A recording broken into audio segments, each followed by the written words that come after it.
নমস্কার, কেমন আছেন সবাই? রিতম সাথী ব্লগ চ্যানেলে আপনাদের স্বাগত জানাই। আবারও দার্জিলিং সিরিজ নিয়ে চলে এসেছি। এটা দার্জিলিং ভ্রমণের পার্ট 3। তো আমরা সেদিনকে প্রথমেই বেরিয়ে পড়েছিলাম টি গার্ডেনে যাওয়ার জন্য। এই যে আমরা সবাই চা বাগান দেখার জন্য ভীষণই উৎসাহী। পৌঁছে গেছি চা বাগানে। দেখুন চা বাগানের সৌন্দর্য, পাহাড়ের ধাপে ধাপে চা গাছের চাষ, তার যেন আলাদাই সৌন্দর্য। চা বাগানের বাইরেই অনেকগুলি দোকান ছিল, যেখানে বিভিন্ন ধরনের চা পাতা বিক্রি হচ্ছিল। ওই দোকানগুলিতে কুপন দিয়ে সমস্ত ভিজিটার্সদের ফ্রিতে চা খাওয়ানো হচ্ছিল, যাতে তারা তাদের কাছ থেকে চা পাতা কেনে। এই চা বাগানেও কিন্তু দার্জিলিংয়ের মহিলা ও পুরুষদের যে সমস্ত ট্রেডিশনাল পোশাক, সেইগুলি ভাড়া নিয়ে পরার ব্যবস্থা ছিল। যেহেতু আমরা বাতাসিয়া লুপে অলরেডি ওইগুলো ট্রাই করে নিয়েছিলাম, তাই চা বাগানে আর পড়িনি। চা বাগান থেকে বেরিয়েই আমরা পৌঁছে গেছিলাম দার্জিলিং জু। এখানেও প্রবেশ করার আগে আমাদেরকে টিকিট কেটে নিতে হয়েছিল। টিকিট কেটে নেওয়ার পর আমরা এগিয়ে চলেছিলাম চিড়িয়াখানার একদম ভেতরে যাওয়ার জন্য। আর আমরা এমনই একটা সময়ে গেছিলাম যে সময়টায় সমস্ত পশু পাখিগুলো বাইরে বেরিয়ে আসছিল। এই যে দেখুন, আমরা প্রথমে যেতেই দুটো ভালুককে বেরিয়ে আসতে দেখলাম। এরপর চলুন তাহলে দেখে নিন আমরা পুরো চিড়িয়াখানা ঘুরে কি কি পশু পাখি দেখেছিলাম।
চিড়িয়াখানার প্রায় অর্ধেকেরও বেশি অংশ ঘুরে ঘুরে আমরা দেখে নিয়েছিলাম বিভিন্ন ধরনের পশু পাখি।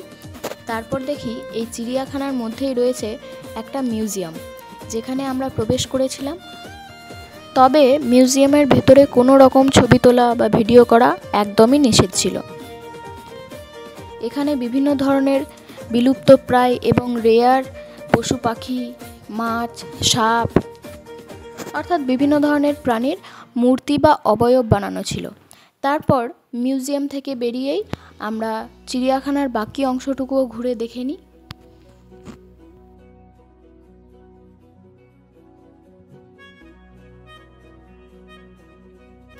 এখানে বিভিন্ন ধরনের পশু পাখি থাকার পাশাপাশি বিভিন্ন ধরনের কিন্তু গাছও লাগানো ছিল। আর ছিল সুন্দর সুন্দর ডিজাইনার বসার জায়গা, যেখানে সকলে বসে ছবিও তুলছিল।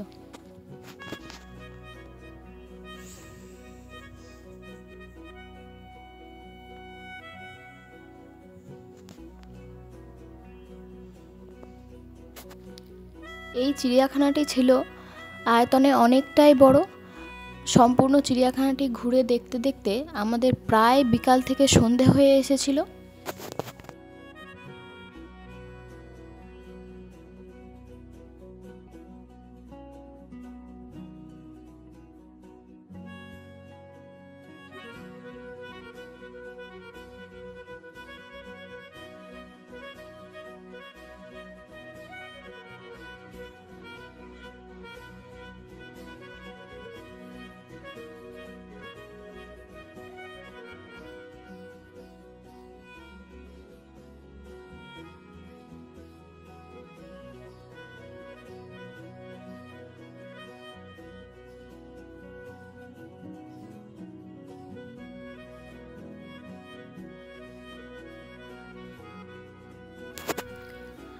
আর এই যে ফাইনালি আমরা চিড়িয়াখানার একদম শেষ প্রান্তে এসে পৌঁছে গেছি।